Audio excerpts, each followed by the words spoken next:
شروع کرتا ہوں اللہ کے نام سے جو بڑا مہربان نہایت رحم والا ہے۔ ابو موسیٰ اشعری رضی اللہ عنہ نے بیان کیا کہ نبی کریم صلی اللہ علیہ وسلم نے فرمایا، بھوکے کو کھلاؤ پلاؤ، بیمار کی مزاج پرسی کرو اور قیدی کو چھڑاؤ۔ سفیان ثوری نے کہا کہ حدیث میں لفظ عانی سے مراد قیدی ہے۔ صحیح بخاری حدیث نمبر 5373۔ ابو ہریرہ رضی اللہ عنہ نے بیان کیا کہ حضور اکرم صلی اللہ علیہ وسلم کی وفات تک آل محمد صلی اللہ علیہ وسلم پر کبھی ایسا زمانہ نہیں گزرا کہ کچھ دن برابر انہوں نے پیٹ بھر کر کھانا کھایا ہو، اور اسی سند سے۔ صحیح بخاری حدیث نمبر 5374۔ ابو ہریرہ رضی اللہ عنہ نے بیان کیا کہ فاقے کی وجہ سے میں سخت مشقت میں مبتلا تھا، پھر میری ملاقات عمر بن خطاب رضی اللہ عنہ سے ہوئی اور ان سے میں نے قرآن مجید کی ایک آیت پڑھنے کے لیے کہا۔ انہوں نے مجھے وہ آیت پڑھ کر سنائی اور پھر اپنے گھر میں داخل ہو گئے۔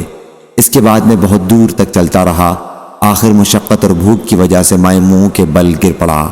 اچانک میں نے دیکھا کہ رسول اللہ صلی اللہ علیہ وسلم میرے سر کے پاس کھڑے ہیں۔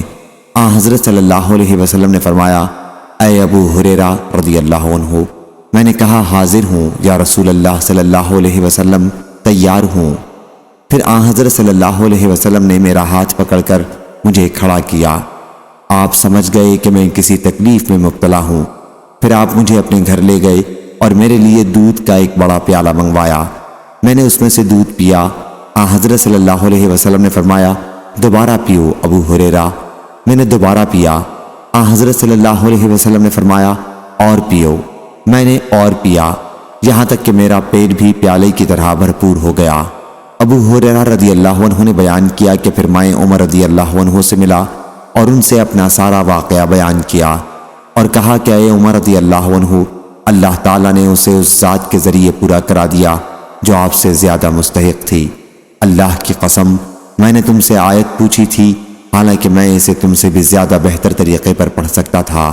عمر رضی اللہ عنہ نے کہا، اللہ کی قسم، اگر میں نے تم کو اپنے گھر میں داخل کر لیا ہوتا اور تم کو کھانا کھلا دیتا تو لال لال عمدہ اونٹ ملنے سے بھی زیادہ مجھ کو خوشی ہوتی۔